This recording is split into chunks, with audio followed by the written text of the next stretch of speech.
새로운 어떤 이런 변화, 또 이런 어떤 세상이 과연 하나님의 섭리 안에 있는가?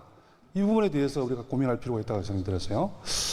아마 제가 좀 엉뚱한 질문을 하고 싶은데, 하나님은 살아 계십니까? 뭐 너무나 엉뚱하지만은, 어떤 의미에서는 하나님이 살아 계시다는 것은 하나님은 과거에도 역사하고 계시고, 지금도 역사하고 계시고, 또 앞으로도 역사하고 계시다는 거죠. 그러니까 살아있다는 어떤 것은 하나님의 창조 역사는 과거와 현재와 미래까지 끊임없이 될 것이다. 자, 하나님은 천지를 창조하신 이후에 하신 말씀이 있으시죠. 모든 것을 딱 이렇게 보시고 나서 심히 좋았더라. 창조하신 모든 것을 보시고 나서 심히 좋았더라. 그래서 어떤 의미에서는 하나님이 창조하시면서 끊임없이 이 아름다운 이 세상을 유지하고 또 보존하고 또 하나님과 인간과 자연과의 그 아름다운 관계가 정말 좋은 선하게 유지되기를 원하셨습니다. 그래서 이것을 그러면 누구한테 맡길 것인가를 고민하다가 저희들에게 맡기셨죠. 하나님께서 이제 우리가 인간을 만들어서 이 자연을 다스리게 하자. 그래서 저희들에게 직접 또 명령을 하십니다. 그죠? 저희들에게 생육하고 번성하고 이제 자연 모든 것을 잘 다스리라. 그래서 결국은 그것을 통해서 하나님과 인간과 자연과의 아름다운 그런 관계, 그야말로 좋은 어떤 그런 관계를 유지할 수 있도록 저희들에게 사명을 주시는 거예요. 자, 그리고 이 사명과 함께 저희들에게 두 번째 사명이 있죠. 예수님께서 돌아가시기 전에 저희들에게 주신 사명. 그야말로 땅끝까지 이제로 복음을 전하고 제자를 삼아서 이제는 가르쳐서 지키게 하라. 어떤 의미에서는 선교와 교육의 사명을 저희들에게 주셨어요. 그래서 저희들에게는 이 두 가지의 사명, 그리고 하나님이 살아계시다는 이 절대적인 진리, 그리고 하나님께서 지금도 저희들과 함께 계신다는 이 사실이 영원히 변하지 않는 거는, 그죠?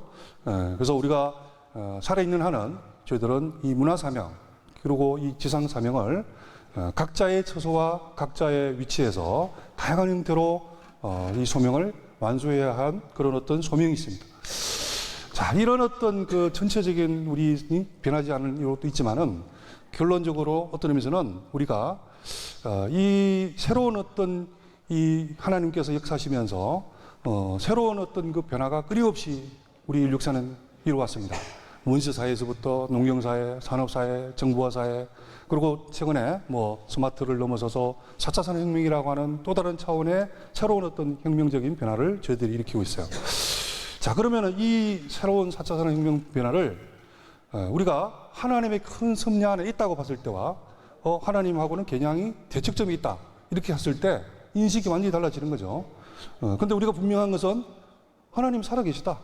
그리고 하나님께서는 여러 가지 모양으로 말씀을 통해서 저희들에게 말씀하셨어요. 예레미야에서도 너희들에게 모든 것은 적당한 때에 일어나게 하고 너희들에게 뭔가 재앙이 아니라 희망을 주고 싶다. 그리고 전도서에서도 저희들에게 과거와 현재와 미래를 알 수 있는 그런 감각을 주셨다.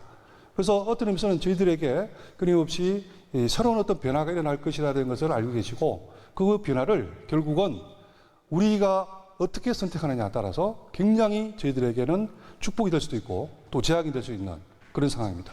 그러면 이제 저희들은 이 4차 산업혁명을 하나님의 섭리 안에서 이 문화명령과 지상명령을 완수하고자 하는 그런 어떤 관점에서 봤을 때는 제가 봤을 때는 4차 산업혁명은 엄청난 저희들이 기독교에게 축복이라고 생각이 들어요.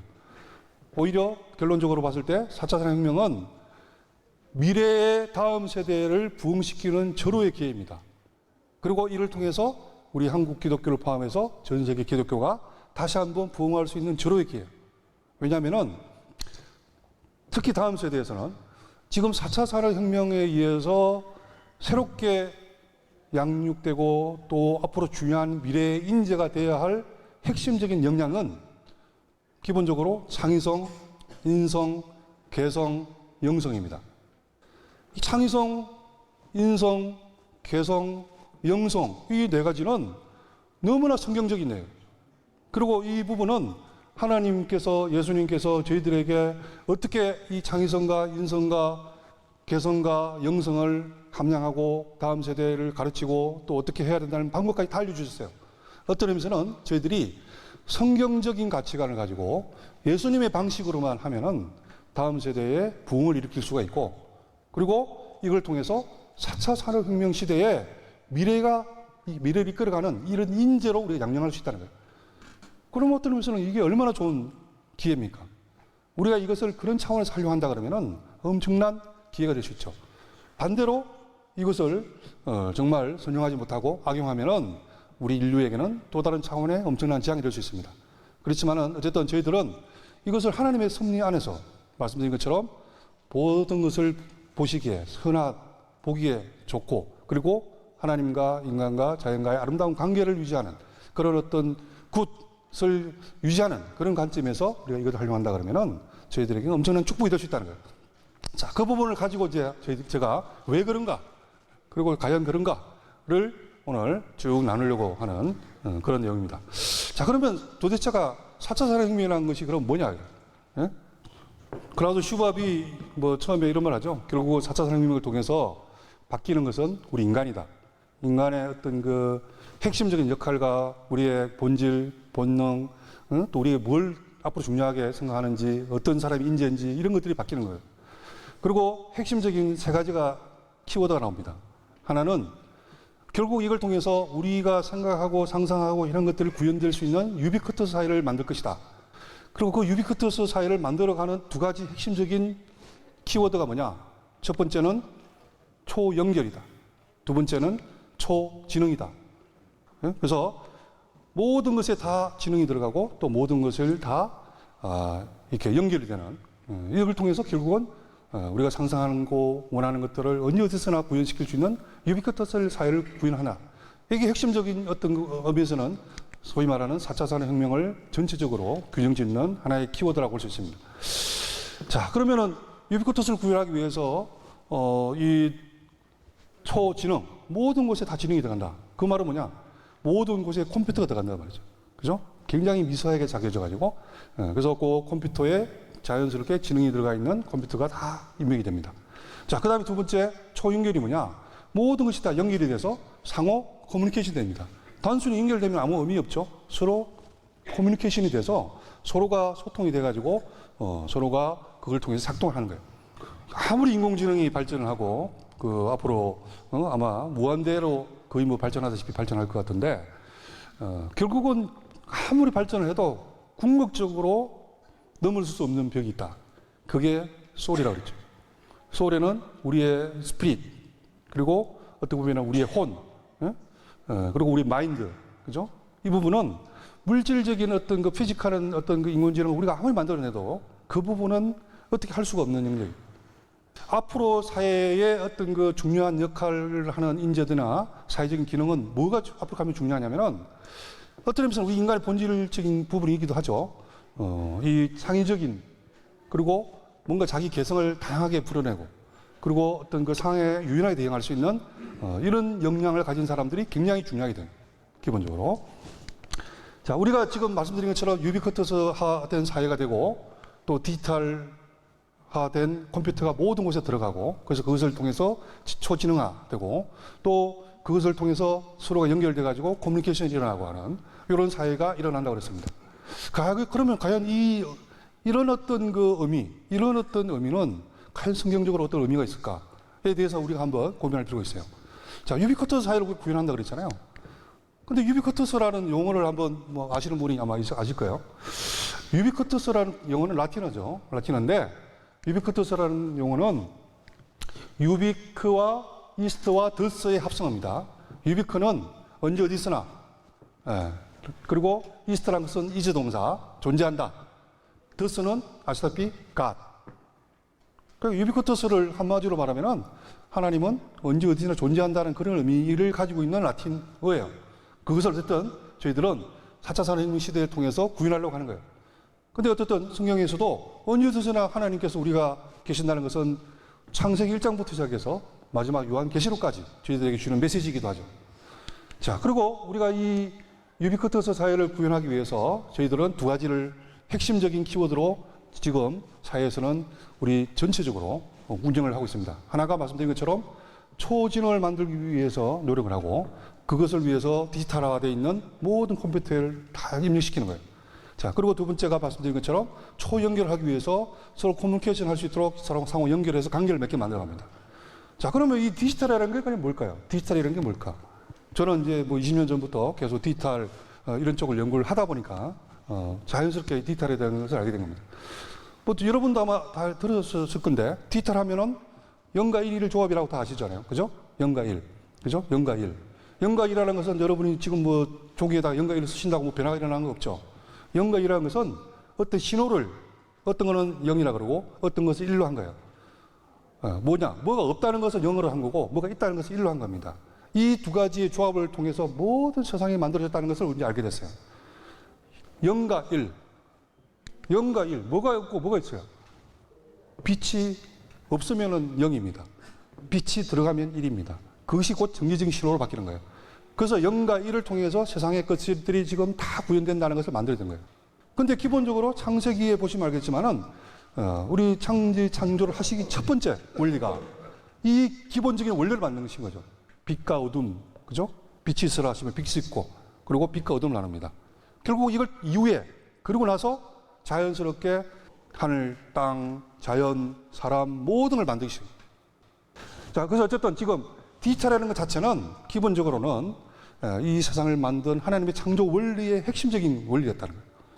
자, 두 번째가 그걸 통해서 지금 뭐 3D 프린터를 통해서 다 만들어지고 하는 거예요. 자, 두 번째가 초연결이죠. 초연결은 서로 연결해서 커뮤니케이션을 해야 된다.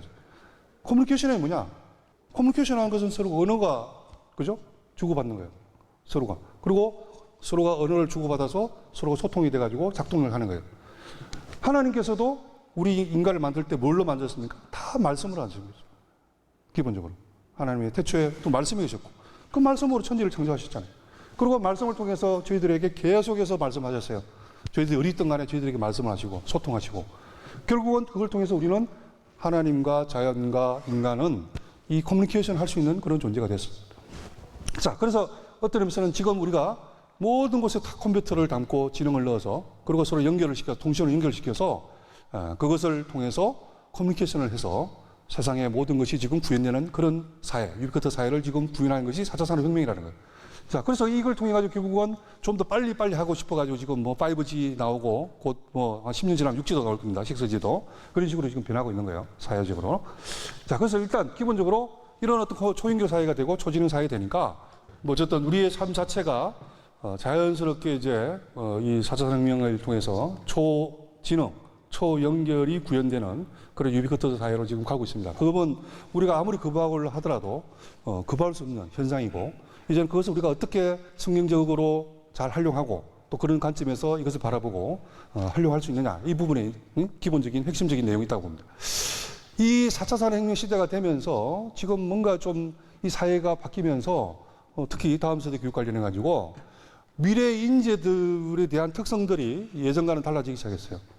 왜냐하면은 뭐 일단 기본적으로 이미 다 예측을 하고 있는 것처럼 우리 학생들이 앞으로 삶을 살아가는 시대는 지금과는 전혀 다른 자업, 그런 어떤 직업, 그런 일자리, 그런 역량을 발휘하는 시대가 되고 있습니다. 예전처럼 단순하게 그냥 표준화된 업무를 매뉴얼을 가지고 외워서 그걸 가지고 따라하고 모범적인 어떤 그 삶을 살아가고 이런 차원이 아니라 좀 더 창의적이고 자기의 개성을 발휘하고 그리고 어떤 그 좀 도덕적인 그런 어떤 영적인 그런 어떤 그 가치를 추구하고 이런 사람들이 더 중요하게 된 거예요, 앞으로. 그래서 어떤 의미에서는 그게 굉장히 성경 관점에서도 의미가 있는 거잖아요. 그죠? 자, 이게 우리나라의 교육 목표입니다. 얼마 전에 바뀌었어요. 다 같이 한번 읽어볼까요? 시작. 인문학적 상상력, 과학기술 창조력을 갖추고 바른 인생을 겸비하여 새로운 지식을 창조하고 다양한 지식을 융합하여 새로운 가치를 창출할 수 있는 사람. 우리나라의 교육 목표로 교육부에서 딱 정해진 거예요. 어떤 의미에서 여기에 성경을 입각해서만 들어가면 그냥 우리 기독교예요. 그죠?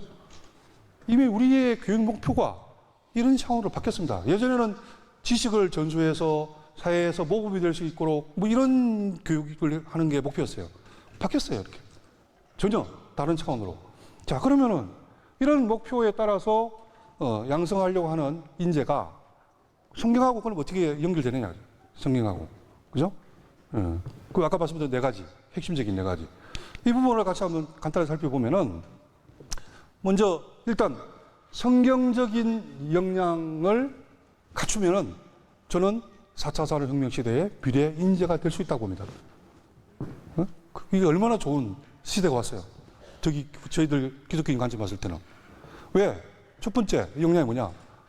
창의성이죠. 창의력 하면은 하나님 쫓아갈 있습니까? 자, 그리고 창의력, 하나님께서 우리에게 뭘 줬어요? 입김을 주면서 하나님 형상대로 하나님이 가장 근원적인 창의력을 준 거예요. 인간의 이 창의력, 그죠? 그리고 하나님이 저희들에게 천지를 다 창조하고 나서 저희들에게 뭘 했습니까? 모든 자연 만물을 다 인간에게 와서 이름을 붙이라고 하죠. 이름을. 얼마나 창의적인 발상을 하게. 그래서 어떻게 됐습니까?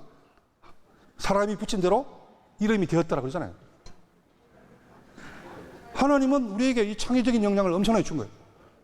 자, 두 번째 중요한 것이 사회적에서는 요즘은 결국은 사람을 뽑을 때 옛날처럼 뭐 어느 학교에 무슨 학점을 얼마 받고 이것을 볼 수 자체가 없어요.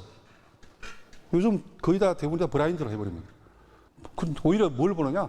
과연 그 사람들의 면접을 통해서 또 팀워크를 통해서 얼마나 이 사람들이 창의적이고 또 정말 상대를 배려하고 팀워크를 할 수 있는 그런 리더십이 있는지, 그리고 상호 정말 협업할 수 있는 그런 역량이 있는지, 그런 인성적인 것을 더욱더 많이 봐요. 실제로. 그러니까 근데 이 인성적인 것은 어떻게 보면 우리 성경에서도 끊임없이 저희들에게 말씀을 했었죠. 예, 그래서 첫째 이제 야고보서도 보면은 그 위로서부터 난 지혜는 첫째 성결하고, 다음 화평하고, 간용하고, 양순하며, 긍휼과 선한 열매가 가득하고, 편견과 거짓이 없고, 예, 그 다음에 전도서에서도 두 사람이 능히 당하나니 삼겹줄은 끊이지 않는 것처럼 끊임없이 저희들에게는 서로 배려하고 협력하고 정직하고 하는 용어, 그런 어떤 성경적인 가치관들이 계속 나오죠.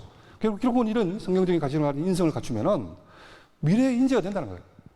그 다음에 세 번째, 어떤 의미에서 예전에는 우리가 굉장히 표준화된 어떤 그 정형화된 인물, 말씀하신 것처럼 국영수 공부를 포함해서 다 공부 잘하고 그에 대해서 점수 시험 잘 치고 이런 사람을 뽑았어요. 근데 이제는 그게 아니에요. 가면 갈수록 사회에서는 개성, 다양성 이것을 추구하게 됩니다. 왜? 표준화되고 정형화되고 이런 것은 로봇이 더 잘한다는 거죠. 오히려 그거보다는 자기의 개성과 다양성을 훨씬 더 발휘할 수 있는 이런 사람, 인재들이 더욱더 중요한 그런 사회가 이미 되고 있습니다. 이제는 우리가 각자 그 말로 장애가 있든 없든 모든 사람들은 다 자기의 개성과 다양한 달란트가 있다는 것이고 그것을 활용할 수 있도록 해주는 그런 어떤 교육, 또 그런 인재 양성이 우리가 교회에서 얼마든지 또 해야 되고, 그렇다 그러면은 또 다른 차원의 미래에 필요한 인재를 양성하는 굉장히 중요한 키워드일 수 있다는 거예요. 자, 그 다음 네 번째 굉장히 중요한 겁니다. 저도 이제 미래학을 지금 15년 동안 하고 있는데, 미래학자들의 이구동성으로 하는 말이 뭐냐? 앞으로의 시대는 영성의 시대가 온다. 자기를 초월해서 뭔가 존귀한 가치를 쫓아가는 그런 시대가 온다는 거예요. 뭐 여러분이 알고 있는 세계적으로 유명한 이 엘빈 토플러도 그랬습니다.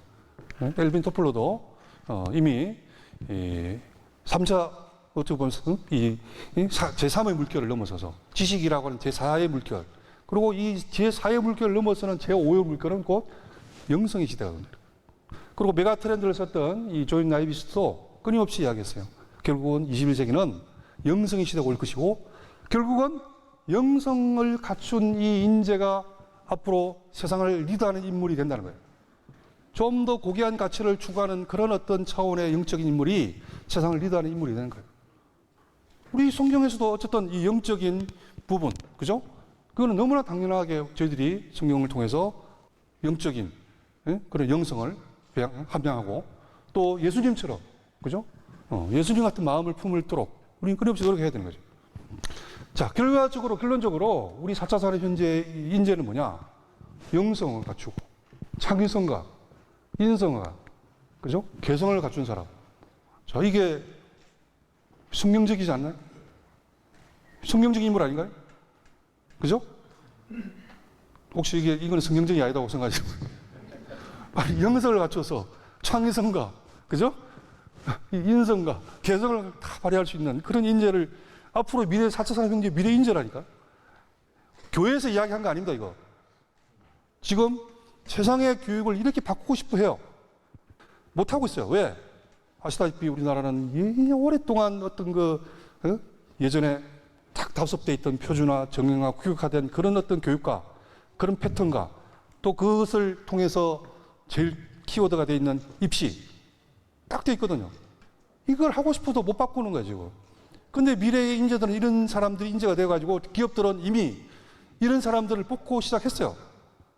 예? 옛날처럼 성적 좋다 보지도 않는다니까요. 어느 대학 나왔다 보지도 못해요. 이런 인재가 되면은 정말 자기가 원하는 어디든지 자신 있게 갈 수 있어요. 이런 인재가 안 되기 때문에 문제지. 새로운 시대에 필요한. 그러면은 우리 교회가 이런 인재, 이런 성경적인 관점에서 정말 딱 부딪히게 우리가 교육을 한다 그러면은 어떤 의미에서는 저희들이 구한 말, 또 개학기 때 교회가 또 얼마 우리가 60년대, 70년대까지만 해도 교회가 우리 사회를 이끌었잖아요. 그리고 교회를 통해서 우리 미래의 인재들이 얼마나 많이 양성했습니까? 실질적으로 우리나라를 이끌어갔던 중요한 핵심적인 인물들은 다 교회를 통해서 교회적인 가치를 통해서 만들어진 분들이 사회를 이끌어왔어요. 자, 그러다가 어느 순간부터 교회가 세상을 쫓아가기 시작했어요. 세상에서 하는 식의 교육을 시작했습니다. 예전에는 우리가 교회 가면은 굉장히 다양한 형태의 문화와 다양한 형태의 가치와 또 함께 막 이렇게 같이 선생님하고 같이 여러 가지 활동을 했는데 어느 순간부터 공과 공부, 왜? 학교에서 일반적인 세상 시스템이 바뀌었거든요. 다 그 공과 공부, 표준화된 내용을 가지고, 표준화된, 경영화된 교실에서, 딱 규격화된 교수 방법으로 일방적으로 딱딱 가르치고, 답 알아? 답 쓰고. 답이 어디 있습니까, 답이, 세상에. 성경 말씀에 답이 있나요? 얼마든지 거기에 대해서는, 본인들의 창의적인 아이디어를 가지고 느끼고, 그야말로 그 체감을 하나님께서 끊임없이 주고 있는데, 우리는 그냥 성경에 있는 것도 옮기는 게 답이에요. 자기가 느껴야지. 근데 그렇게 우리는 가르쳐왔다. 왜? 학교에서 시스템이 그렇게 바뀌었는데 그 시스템을 교회로 온 거예요. 이전에는 그렇지 않았어요, 저희들이. 예수님이 언제 교실로 모여라. 지금부터 내가 설명하는 거 니네들 받아 적어. 그리고 니네들 내가 답 문제 줄 때 답 써. 이런 교육을 예수님 언제 했습니까? 우리가 어느 날 우리 교회도 어느 순간부터 세상의 어떤 그 일반적인 산업사회의 유물인 그 교육을 따라온 거예요. 그러다 보니까 점점 학생들이 교회로 오기 싫어하죠. 교회 오는 것보다 학교 가서 학원 가서 하는 게 훨씬 효과적이에요. 그렇잖아요? 그런 교육, 그런 역량은 학원이나 학교 가면 더 빨리 딱딱딱 요점 정리해주고 더 잘해요. 그러니까 와서 뭐 특별하게 뭐 배울 것도 없고 그러니까 점점 작아지는 거예요. 별로 느낌이 없고 배우는 것도 없고 와닿지도 않고 그죠? 또 뭐 세상적인 자기 정 싫어하는 그런 가지고 가니까 그러니까 결국은 다음 세대를 교육하기 위해서는 이제 뭔가 우리가 혁신하지 않으면 안 되죠. 바뀌지 않으면 안 돼요. 그죠? 미래 세대에 맞게끔 그리고 우리 4차 산업혁명 시대의 그런 어떤 큰 틀의 방향에 맞게끔 바뀌어야 된다.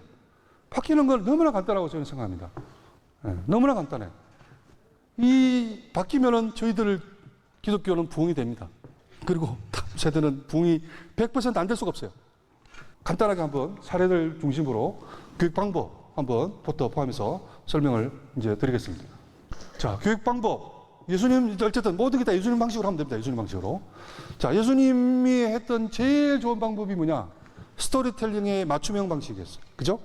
이제는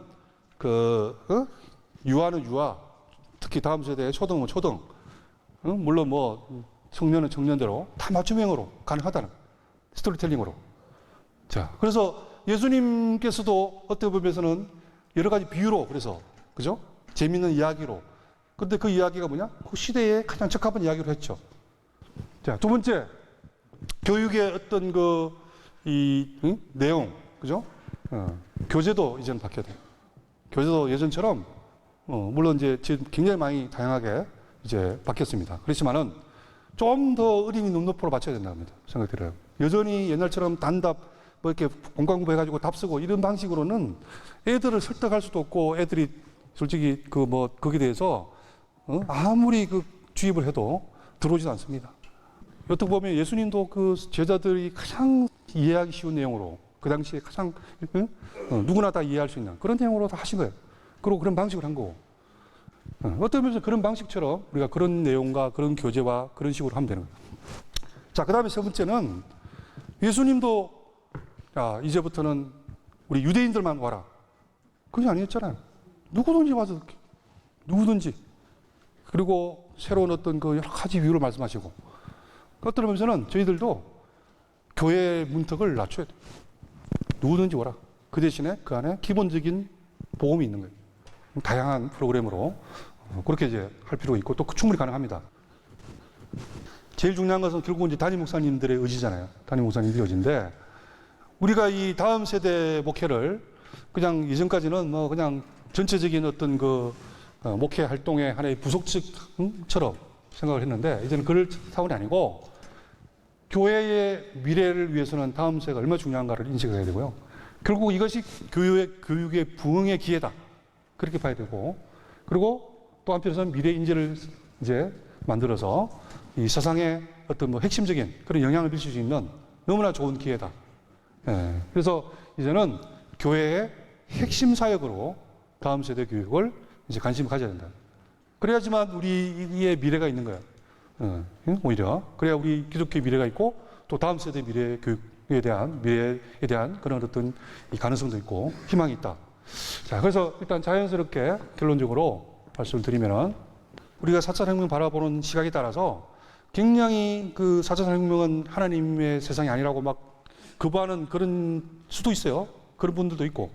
근데 하나님의 어떤 그 큰 그 섭리 안에 있다. 창조의 섭리 안에 있다. 이렇게 우리가 시각을 바라보면은 또 그것이 하나님의 큰 창조 원리이기도 하다. 그래서 그거를 우리가 거꾸로 잘 순종할 필요가 있다.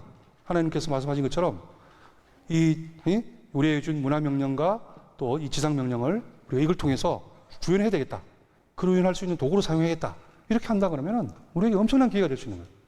그래서 4차 혁명이라는 것은 무한대의 가능성이 펼쳐지고 있습니다. 그래서 그런 가능성을 우리는 하나님의 어떤 그 섭리 안에서 계속 변하지 않는 이 진리인 우리 예수님과 또 한편에서는 우리가 받은 소명인 문화 또 이 지상의 그런 어떤 명령을 수행하는 그런 소명을 저희들이 이제 완수하면서 또 다음 세대를 미래의 인재와 또 그것을 통해서 교회가 부흥할 수 있는 기회로 삼을 수 있도록 우리 함께 노력하시길 바랍니다. 예, 일단 제 강의는 마치도록 하겠습니다.